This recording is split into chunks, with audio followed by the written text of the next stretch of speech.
What's up everyone, and welcome back to Always First in Chase, the series where I'm usually the first one the killer decides to chase. On today's episode, we've got Bubba. Now Bubba is what I like to call a one-tap killer.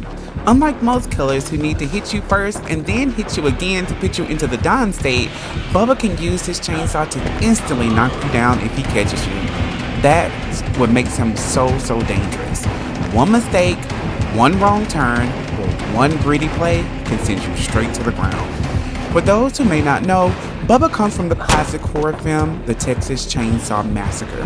One of the coolest things about Dead by Daylight is how it brings together killers from completely different worlds, stories, and franchises. You can go from facing Bubba from Texas Chainsaw Massacre in one match, to Michael Myers from Halloween, Ghostface, Freddy Krueger, and then jumping into an original Dead by Daylight killer the next game. Honestly, that's one of the things that keeps Dead by Daylight alive after all these years.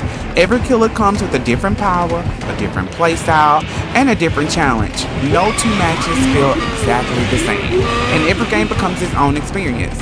In this match, I was playing as Portrayed, one of Dead by Daylight's newest survivors, and Bubba decided he wanted me out of the game early.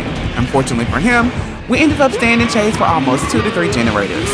One of the biggest things to remember when facing Bubba is distance. Distance is your best friend. The farther away you are when he starts revving that chainsaw, the more options you have. A lot of Bubba players will try to pressure you into dropping every pallet on the map. Their goal is to slowly remove your resources so that eventually there's nowhere left to run. That's why it's important to loop with a plan instead of panicking. As I say, looping with purpose. When Bubba commits to his chainsaw sprint, timing becomes everything. Sometimes the best play is a well-timed vault that creates just enough distance to get you to the next loop. Other times, it's using tight loops around rocks, walls, and environmental objects that make it difficult for him to properly use his power.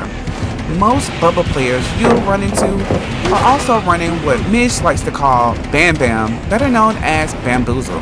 Bamboozle also allows the killer to vault a window, then block it off, meaning you can't use it again for a short period of time, and if you're not paying attention, that blocked window can completely change the chase and leave you scrambling for your next move.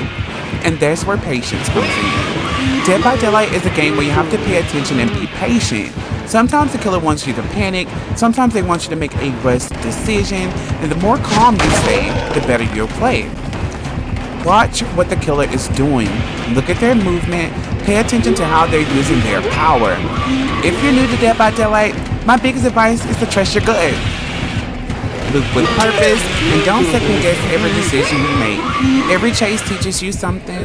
Every mistake helps you improve. Nobody starts out as a great looper. Most importantly, have fun. Don't be scared to make plays. Don't be scared to take risks. Sometimes you gotta make a power move. Sometimes you gotta risk it for the biscuit. Thank you all for watching another episode of Always First in Chase. And if you enjoyed the video, let me know what killer you'd like to see next. Until next time, GG's, or as I like to say, the GG goodnight.